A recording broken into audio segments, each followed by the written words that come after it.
Eat chocolate. Are you loving that headline?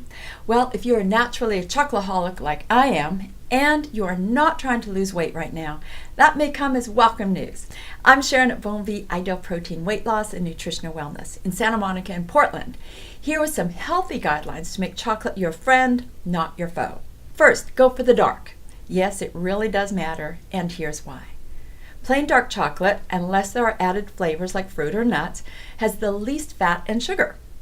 Also, dark chocolate is usually less processed and has more antioxidants like flavonoids, which may help to lower blood pressure and cholesterol. Typically, the higher percentage of cocoa, the more flavonoids the chocolate has.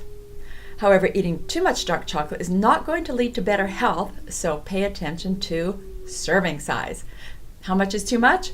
Many of us eat close to 12 pounds of chocolate per year. That kind of overconsumption takes a long time to work off.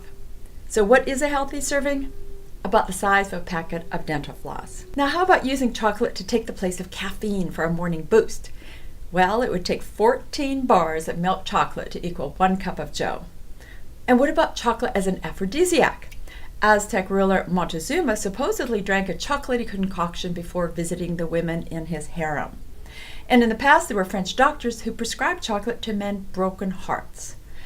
In fact, some of chocolate's hundreds of chemicals do work on the pleasure center of the brain, giving you a natural high that makes you feel happy, just like when you are in love. At BonVie, we want you to love your healthy relationship with food, enjoying the right kind and the right amount. Be it Valentine's or any time of the year, we have lots of tools and support to do just that. If you would like to know more, contact us through our website and we will be in touch.